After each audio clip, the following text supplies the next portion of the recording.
Buenos días. Hoy hablaremos de TIVA en neurocirugía. Nuestro equipo lo compone Yuli, Katia y Adrián.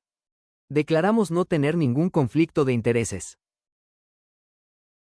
Como introducción en neuroanestesia debemos entender la importancia de mantener una estabilidad hemodinámica, la autorregulación cerebral, control de la presión intracraneal, evitar o reducir la lesión secundaria y procurar una rápida recuperación.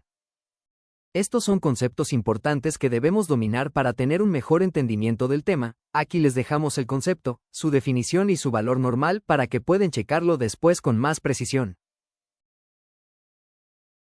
Igual que en la diapositiva anterior, estos son conceptos importantes básicos de neurofisiología. La autorregulación cerebral será de vital importancia porque es uno de los mecanismos que protege el flujo sanguíneo del cerebro, a pesar de las variaciones de la PAM. Es por ello que nosotros debemos mantener las variables estables para que esta autorregulación sea lo más óptima posible, teniendo en cuenta que muchas veces estaremos trabajando con pacientes que tienen ya un cerebro vulnerable.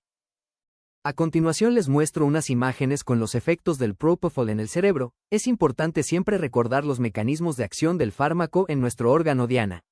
En el primer parámetro vemos que el propofol disminuye el flujo sanguíneo cerebral ya que causa una vasoconstricción del lecho vascular cerebral. Este parámetro se relaciona con el siguiente, ya que la presión intracraneal también disminuirá con esta vasoconstricción. Ambos parámetros anteriores favorecen o mantienen la presión de perfusión cerebral.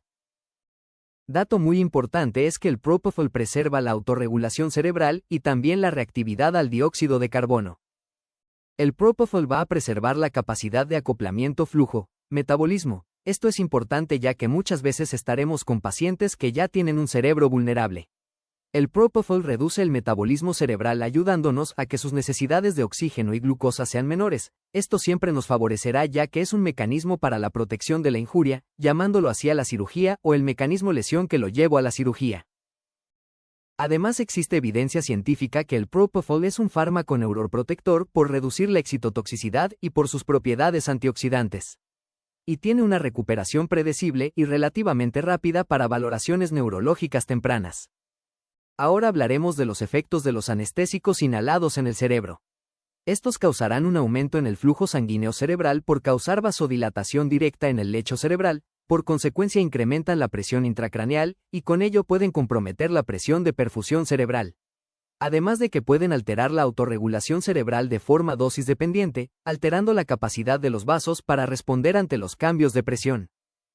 Al igual que el propofol, los anestésicos inhalados también preservan la reactividad al dióxido de carbono. A dosis mayor de 1 cam pueden causar una disociación del acoplamiento flujo-metabolismo. Esto quiere decir que el flujo puede no disminuir en la misma proporción que el metabolismo, pudiendo provocar algo llamado hiperemia metabólicamente no acoplada, que en palabras más simples es que puede haber un exceso de flujo para la demanda. Igual que el propofol reducen el metabolismo cerebral aunque su efecto es un poco menor. A pesar de que algunas bibliografías comentan que son neuroprotectores, la evidencia nos dice que solo se han demostrado estas propiedades en modelos animales, así que se continúa con los estudios para poder afirmarlo. Tienen una recuperación relativamente rápida por una eliminación rápida por vía pulmonar, pero su uso prolongado puede asociarse en el retraso de la recuperación.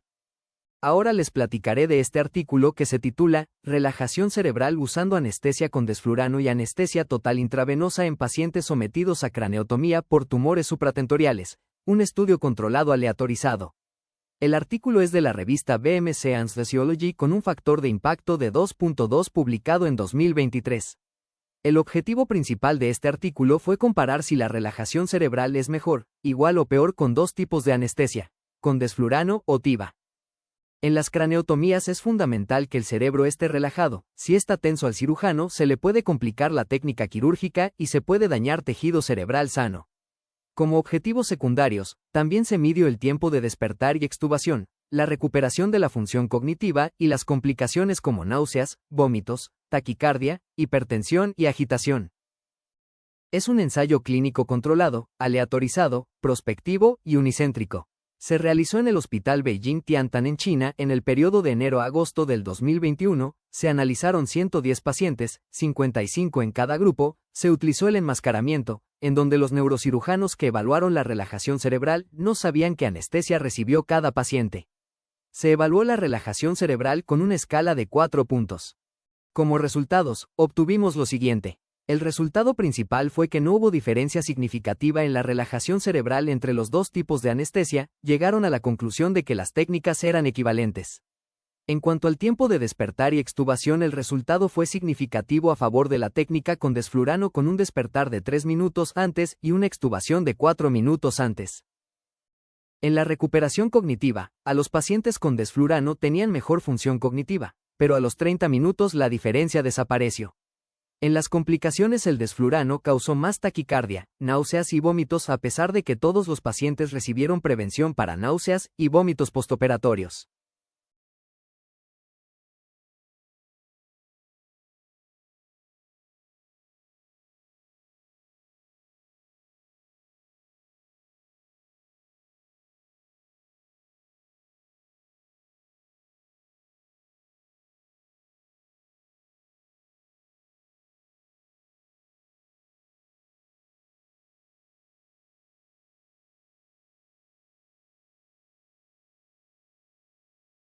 El siguiente artículo fue publicado en la revista BMC de Anestesiología en el año 2025. En este se realizó la siguiente pregunta de investigación. ¿Tiva reduce mortalidad hospitalaria y complicaciones postoperatorias en cirugía espinal comparado con anestesia inhalatoria? Para determinar lo anterior, se realizó un estudio de tipo cohorte retrospectivo, tomando como base de datos a la Base Nacional de Seguro Social de Corea del Sur.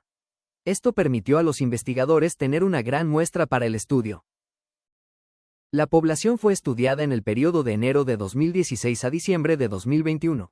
Se incluyeron pacientes adultos sometidos a cirugía espinal cervical, torácica y lumbar. Después de realizar un ajuste estadístico mediante Propensity Score Matching, la muestra fue de 230.327 individuos para cada grupo. Parte de los argumentos para el planteamiento del estudio son que la modalidad anestésica puede alterar la inflamación sistémica, el estrés oxidativo, la perfusión a los órganos durante y posterior a cirugía.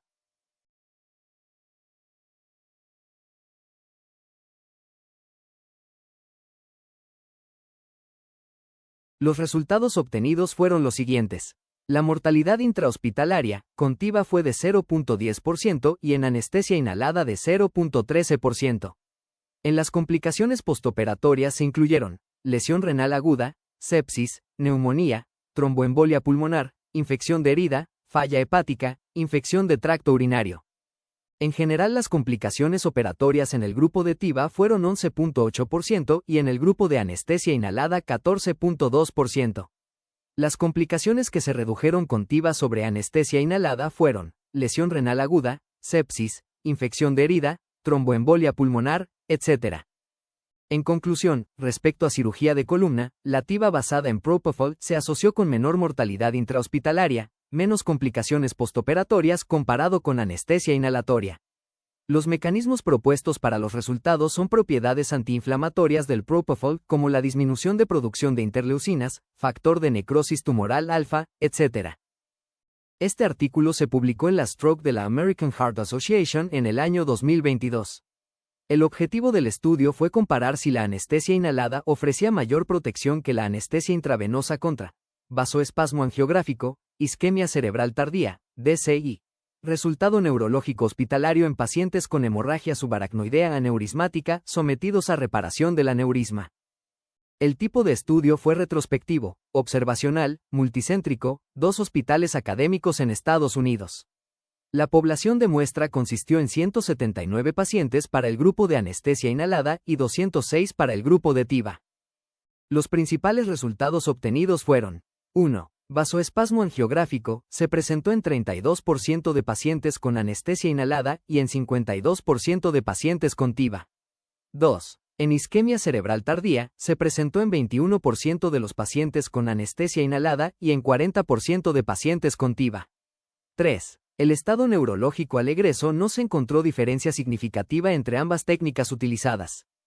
Ante los resultados obtenidos en este estudio, los autores propusieron como posibles mecanismos protectores de los anestésicos inhalados: protección endotelial, efecto antiinflamatorio, modulación del óxido nítrico, el cual favorece vasodilatación y menor vasoespasmo. Las limitaciones reconocidas en el estudio son la falta de aleatorización, por lo que existe posibilidad de sesgo. No se evaluaron diferencias en manejo perioperatorio como el uso de vasopresores, ventilación mecánica, estancia en terapia intensiva, entre otros. Como conclusión, los autores encontraron que los anestésicos inhalados se asociaron a menor vasoespasmo, menor isquemia cerebral tardía vs TIVA con propofol. Actualmente la tendencia en neuroanestesia es el uso de TIVA en hemorragia subaracnoidea, especialmente cuando se desea un mejor control de relajación cerebral, presión intracraneal, neuromonitoreo. Pero el presente artículo sugiere que en HSA aneurismática, evitar completamente los inhalados quizá no sea ideal y podría existir un efecto neurovascular protector real con su uso. Empero, se necesitan más ensayos clínicos prospectivos y aleatorizados para concretar estas recomendaciones.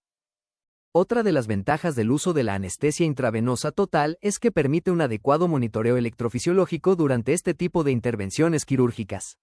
A diferencia de los anestésicos inhalados, no disminuye de forma significativa la amplitud de las ondas en los potenciales somatosensoriales. Por el contrario, agentes como el sevoflurano y el isoflurano aumentan la latencia del nervio mediano y deprimen los potenciales motores de manera dosis dependiente. Además, la presencia de náuseas o vómito postoperatorio incrementa el riesgo de elevación de la presión intracraneal y por consecuencia el riesgo de resangrado. El propofol, gracias a sus propiedades antieméticas, ha demostrado una menor incidencia de este problema en comparación con los anestésicos inhalados, lo cual es fundamental para la recuperación del paciente neuroquirúrgico.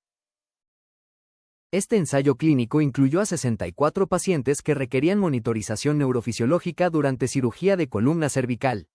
Un grupo recibió propofol con remifentanilo y el otro remimazolam con remifentanilo. Se midieron las latencias preoperatorias de los potenciales evocados somatosensoriales tanto del nervio mediano como del nervio tibial. Posteriormente, se evaluaron las latencias y amplitudes de los potenciales somatosensoriales, así como las amplitudes de los potenciales evocados motores a los 30 minutos de la inducción anestésica, 30 minutos después de la incisión quirúrgica, tras la laminectomía o disectomía, después de la colocación de la placa o fijación con tornillos pediculares y finalmente, antes del cierre de la herida quirúrgica. La conclusión del ensayo fue que la anestesia intravenosa total con remimazolam y remifentanilo proporciona una monitorización neurofisiológica más estable. Aunque en ambos grupos las latencias y amplitudes fueron relativamente similares, el remimazolam mostró beneficios adicionales.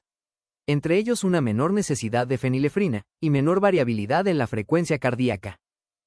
En general, se demostró que el remimazolam es comparable al propofol en la preservación del neuromonitoreo. Además, presenta una ventaja en términos de estabilidad hemodinámica. Sin embargo, debido al tamaño de la muestra y a que se trata de un estudio de un solo centro, aún no se recomienda sustituir al propofol, aunque sí se sugiere realizar más ensayos para establecer si el remimazolam puede ser una alternativa real, especialmente en pacientes inestables o de alto riesgo cardiovascular. Después de una craneotomía, en ocasiones es necesario evaluar la función neurológica al momento en que el paciente emerge de la anestesia. Por ello, un despertar rápido y adecuado permite realizar una evaluación precoz. Diversos estudios han comparado el uso de propofol con remifentanilo y propofol con sufentanilo, demostrando que los pacientes presentan recuperaciones más rápidas.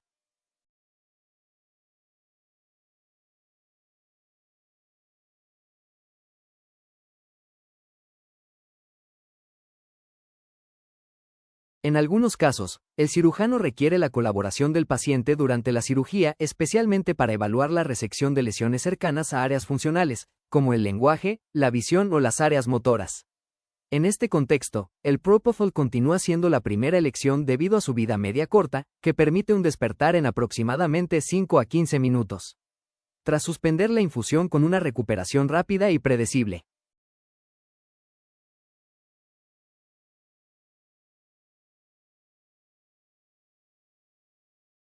Este estudio tuvo como objetivo evaluar la asociación entre la anestesia intravenosa total y la mortalidad y morbilidad después de una neurocirugía en comparación con la anestesia por inhalación. La información se obtuvo del Servicio Nacional de Seguro de Salud, un sistema público de Corea del Sur. Se recopilaron diagnósticos, medicamentos prescritos, procedimientos realizados y la técnica anestésica utilizada, dividiendo a los pacientes en dos grupos. El estudio abarcó un periodo de 6 años del 2016 al 2021.